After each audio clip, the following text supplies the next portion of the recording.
African Union can never unite Africa with a colonial template. Passing through hell together and coming out successful is a most powerful way to unite people.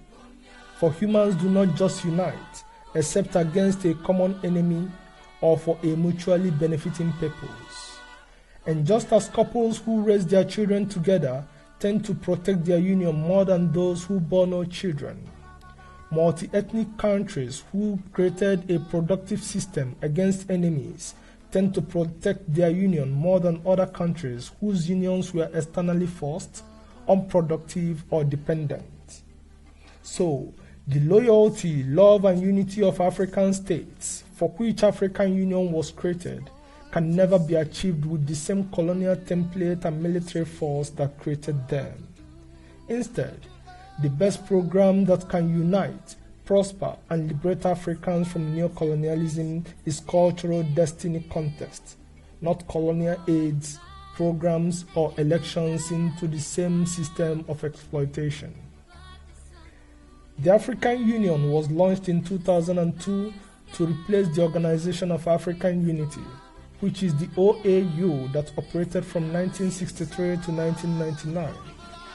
In theory, the OAU was created to drive the Pan-African vision of a united and free Africa that is in control of its destiny.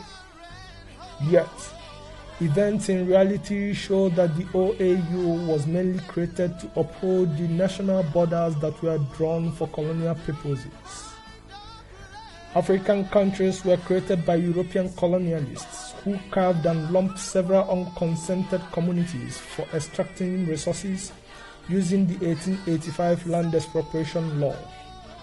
And while living at independence, the colonialists handed the Land Expropriation Law to their preferred native assistants in the military, civil service, and marketing to continue the colonial goal of seizing people's lands and resources for colonialists, blocking people's industrial growth, and making them compete for foreign products and positions.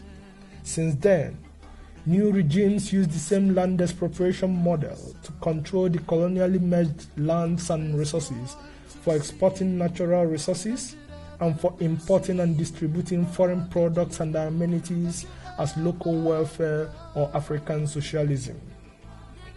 Unfortunately, socialism begins with the armed robbery process of seizing people's lands and resources for central control with the excuse of caring for the people. This is the socialist system that colonialists imposed on Africa through the Land Expropriation Law. So, the African Union's position on socialism or communalism as the ideology to liberate and prosper Africa is totally wrong and has failed to unite, liberate, or prosper Africans since independence. Now, the neo-colonial control is deeper. African Union depends on foreigners for over 60% of its budget, including its head office building. Africans in diaspora are threatened and deported like pests. Those at home live in poverty, hunger, and insecurity. Our families are torn apart by economic migration. Our countries are openly called shitholes and dumping grounds for misfits. Our politicians focus on elections in order to get, keep, or expand their positions in the colonial system. And the Sahel states seek to replace the current African politicians with young military rulers as benevolent dictators who will create the socioeconomic stability, global dignity, and legacy that Africans need.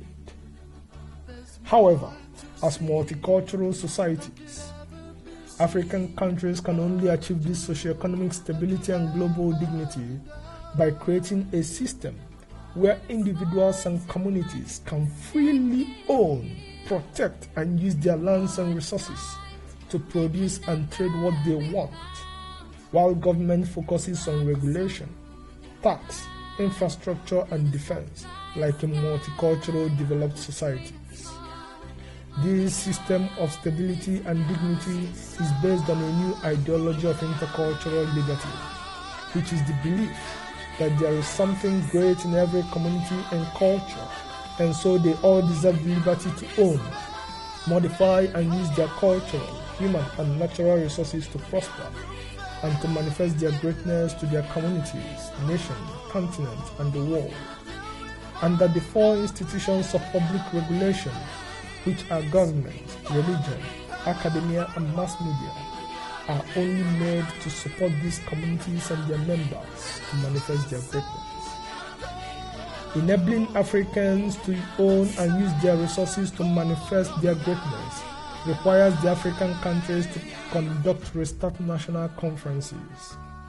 These conferences are for the various communities to discuss and change the colonial system by recognizing their various communities and individuals' lands as their private property and creating a 4-year cultural destiny contest for their people to compete as communities, states, and nations in manifesting the products, services, and noble ways of life from their environment instead of competing for foreign products or handouts from their centralized governments.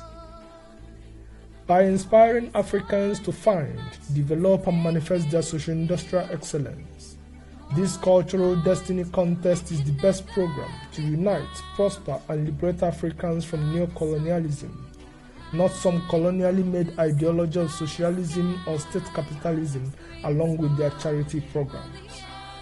So, African Union only needs to regulate the cultural destiny contest to require participating countries to uphold the 3 pillars of freedom, which are consented nationhood, private property rights, and socio-industrial contests. Then they can involve diaspora Africans in creating Africa's cultural destiny banks, research institutes, tech hubs, socio-industrial exhibition centers, trade networks, defense networks, and foreign debt renegotiation models. Also, the 4-year spacing gives people enough time to focus on their personal affairs around the world in preparation for the 4th year as the cultural destiny year for manifesting the inspiring effects of their excellence, royalty, and pride in their place of origin. This will create more stability and millionaires for every African community, state, and nation in 10 years than all other charity and philanthropic programs in the world combined.